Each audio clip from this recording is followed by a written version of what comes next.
Bonjour à tous. Dans cette vidéo, on va développer les différentes méthodes analytiques utilisées pour calculer le champ et le potentiel électrostatique créé par un fil infini, une sphère circulaire et une couronne circulaire. Ces méthodes sont basées sur la loi de Coulomb. Les objectifs de la première partie sont déterminés à partir du champ E créé par un fil de longueur finie, le champ créé par un fil infini et celui créé par une sphère carrée. Donc, on considère un fil de longueur finie AB, uniformément chargé, avec une densité de charge linéaire lambda constante supérieure à 0. Question 1. Exprimer le champ E créé par le fil AB en un point M de l'espace en fonction de lambda, R, alpha 1 et alpha 2. En appliquant la loi de Coulomb, le champ élémentaire créé au point M par la charge élémentaire dQ de l'élément de longueur dL est donné par la relation vectorielle suivante. DE est égal à dQ sur 4pi epsilon 0, 1 sur Pm au carré, fois vecteur Pm sur sa norme, avec dQ est égal à lambda dL, dL dans notre cas est égal à dz, et en coordonnées cylindriques, le vecteur Pm est égal à moins z, EZ plus RER. Donc, DE est égal à lambda dz sur 4pi epsilon 0, 1 sur distance Pm exposant 3, facteur de RER moins Z EZ. Dans la figure, la charge élémentaire dQ est définie par un angle alpha par rapport à la droite OM. Donc, pour calculer le champ total créé par la distribution de charge entre les deux points A et B, il faut exprimer les paramètres Z, distance Pm et dz en fonction de alpha. Dans le triangle POM, on a Z est égal à R tangente alpha. Donc dz est égal à R d alpha sur cos carré alpha. Et la distance Pm est égale à R sur cosinus alpha. Donc ça sera DE est égal lambda sur 4pi epsilon 0 R facteur de cosinus alpha d alpha ER moins sinus alpha d alpha EZ. L'intégrale du champ élémentaire entre alpha 1 et alpha 2 avec primitif de cosinus alpha est égal à sinus alpha et la primitive de moins sinus alpha est égale à cosinus alpha.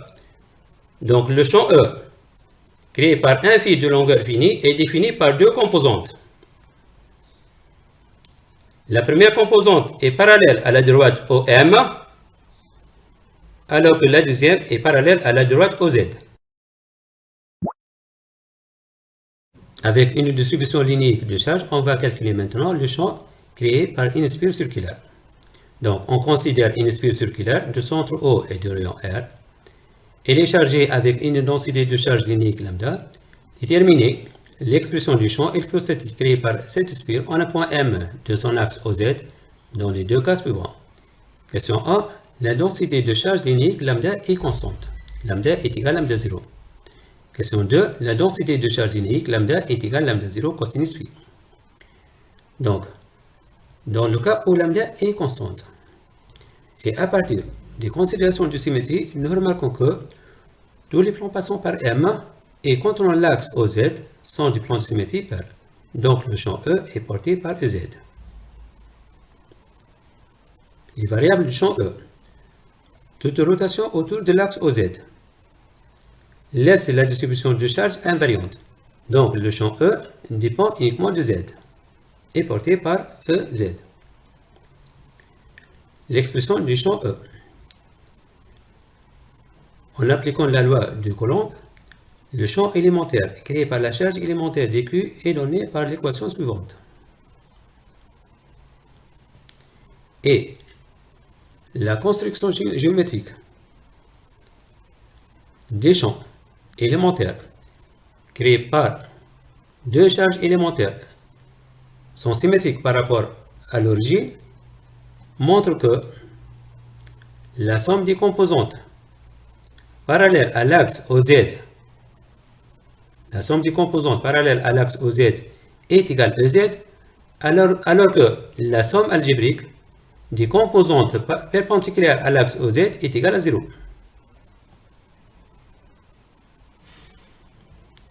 Et la composante de EZ est déterminée à partir d'un produit scalaire de E scalaire EZ. Donc, dEZ est égal à dQ sur 4pi epsilon 0, 1 sur distance Pm carré cosinus alpha. Avec dQ est égal à lambda dL, dL dans notre cas est égal à R dφ, donc dQ est égal à lambda 0 R dφ, distance Pm est égal à racine carrée de R carré plus Z carré, et cosinus alpha est égal à Z sur racine carrée de R carré plus Z carré. Donc, l'expression du champ élémentaire selon l'axe OZ est égal à lambda 0 R dφ sur 4pi epsilon 0 Z sur R carré plus Z carré exposant 3 demi. Et l'intégrale du champ élémentaire entre 0 et pi montre que le champ créé par une spire circulaire est égal à lambda 0 R sur 2 epsilon 0 Z sur R carré plus Z carré exposant 3 demi fois EZ.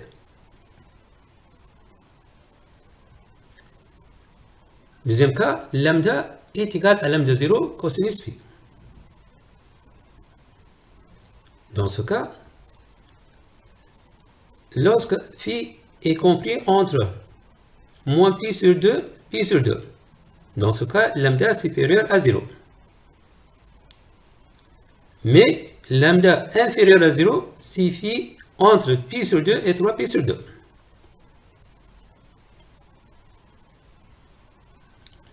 Dans ce cas, le plan M, EY, EZ est un plan de symétrie impair pour cette distribution de charge.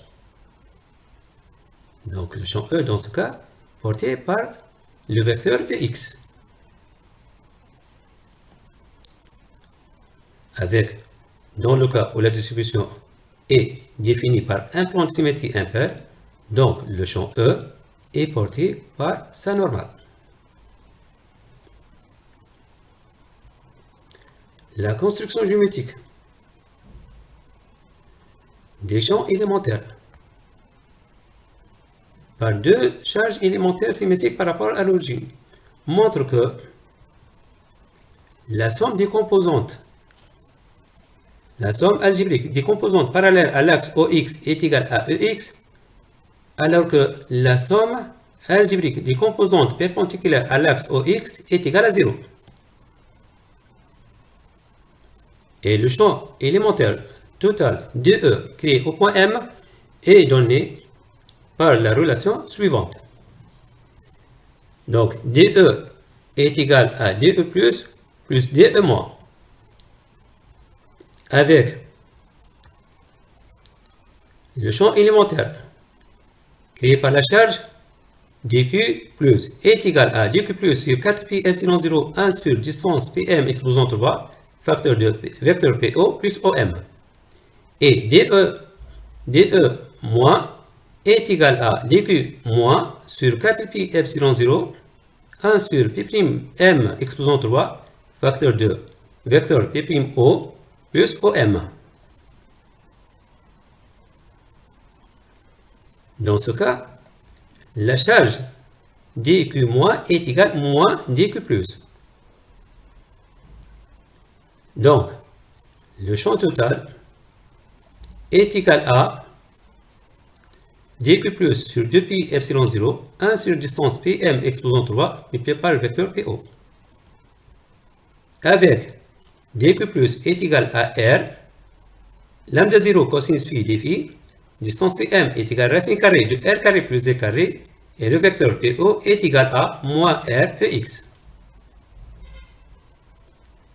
Donc, le vecteur, dans ce cas, E est égal à moins lambda 0 sur 2pi epsilon 0 fois R carré sur R carré plus Z carré exposant 3 demi l'intégrale du cosinus phi des phi entre moins pi sur 2 et pi sur 2, multiplié par le vecteur unitaire EX.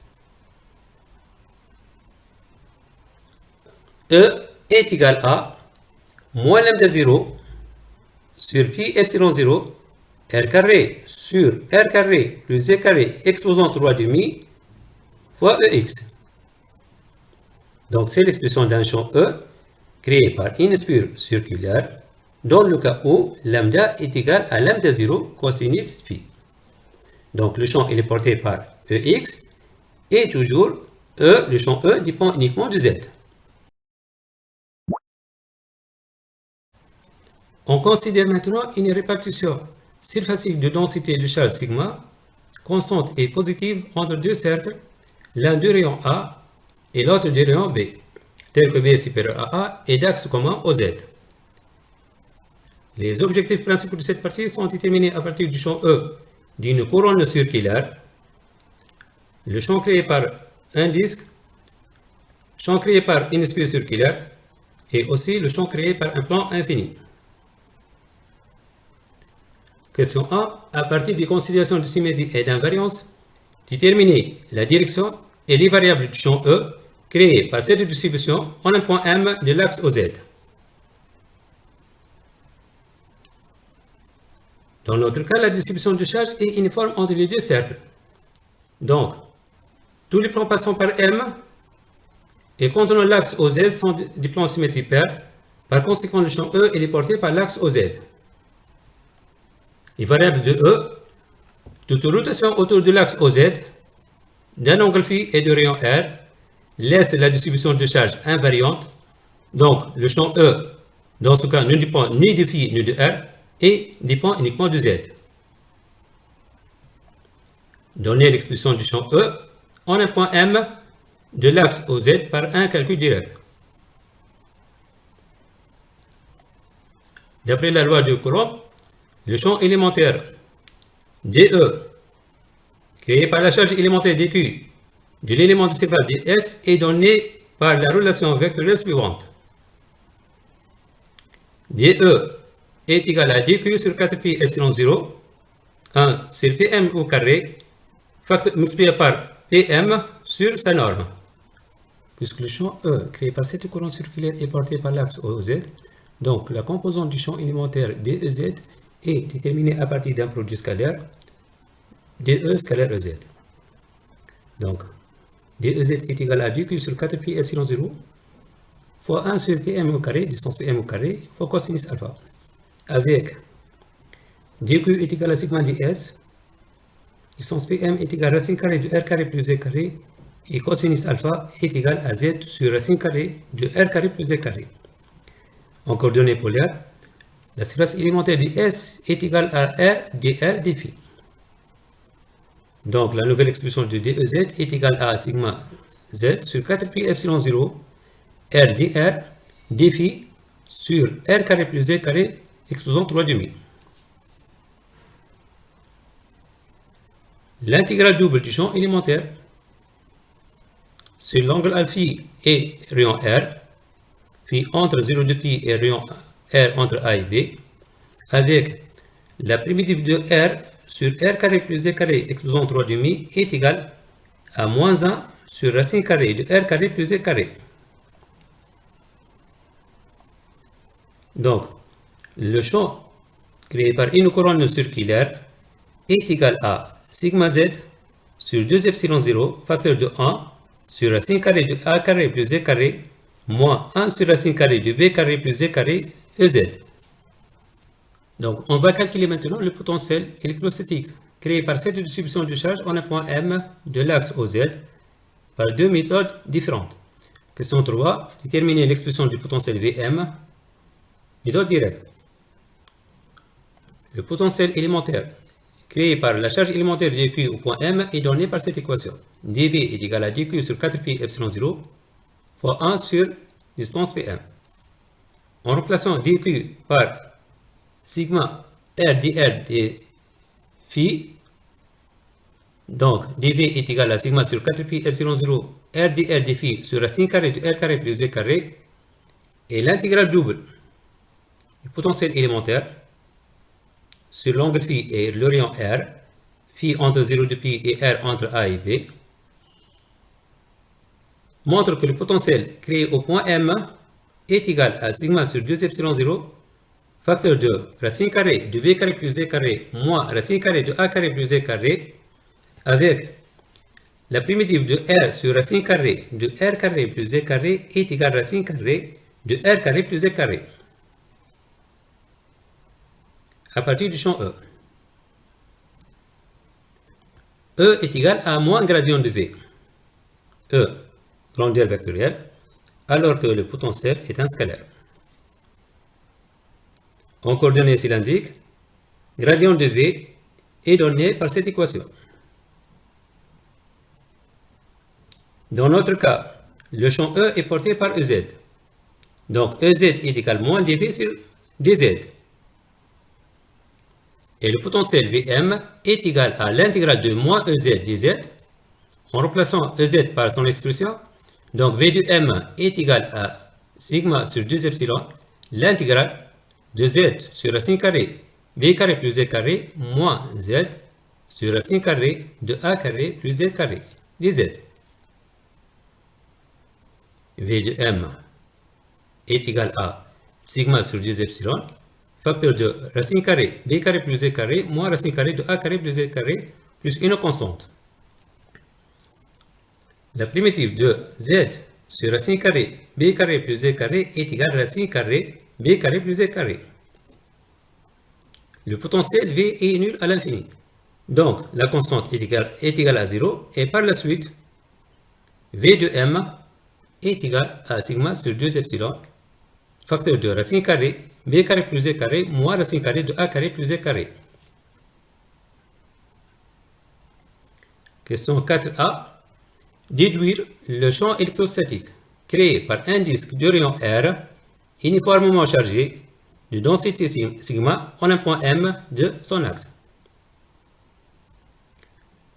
Donc, à partir de l'expression du champ E créé par une couronne circulaire,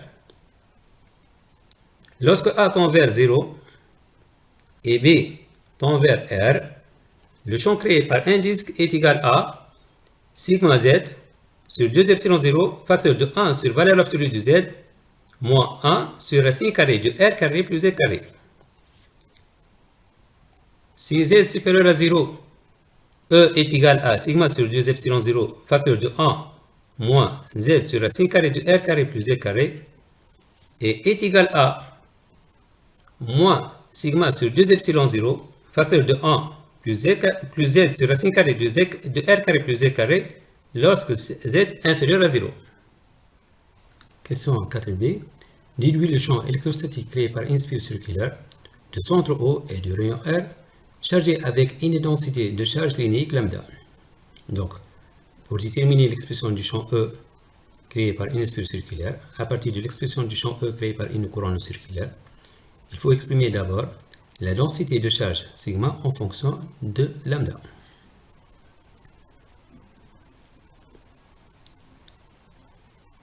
La quantité de charge distribuée entre les deux rayons A et B est donnée par cette équation. Cette quantité est déterminée à partir de l'expression de dQ est égale à sigma R dR dφ. En fonction de lambda, cette quantité est égale à 2πr lambda. Donc, sigma est égal à 2r lambda divisé par b carré moins a carré.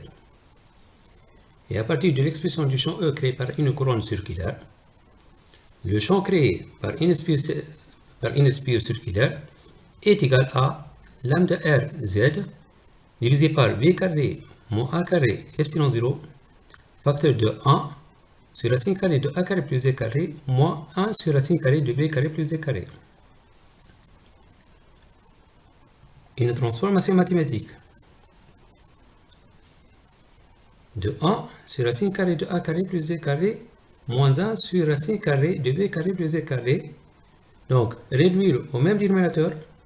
Ensuite, multiplier par racine carrée a carré plus z carré plus racine carré b carré plus d carré. Et lorsque a tend vers b et b tend vers R, la quantité a sur racine carrée de a carré plus z carré moins 1 sur racine carrée de b carré plus z carré est égal b carré moins a carré divisé par 2 r carré plus z carré exposant 3 demi, et par la suite le champ E créé par inspire au point M de l'axe OZ est égal à 1 sur 2 epsilon 0 fois R lambda Z divisé par R carré plus Z carré, le tout exposant 3 demi, multiplié par le vecteur unitaire EZ.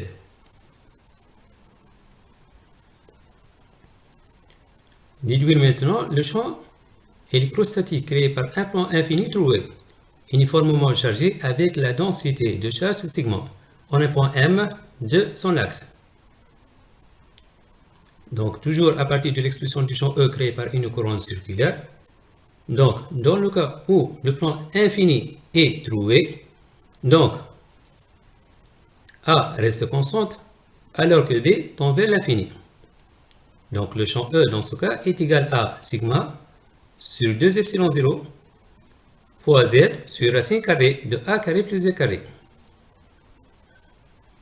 Et lorsque le champ créé par un plan infini non trouvé, donc dans ce cas A tend vers 0, et le champ E s'écrit sous la forme sigma sur 2 epsilon 0 fois Z sur valeur absolue de Z.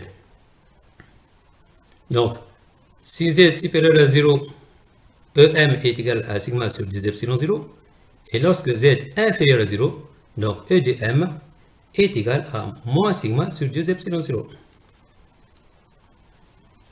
On va clôturer cette vidéo par question numéro 5. Donnez l'allure de la variation du champ E dans les différents cas. Cette figure montre l'évolution du champ E en fonction du Z pour les différents cas. J'espère que vous avez bien aimé cette vidéo. Abonnez-vous et soyez attentifs pour les prochaines vidéos. Merci.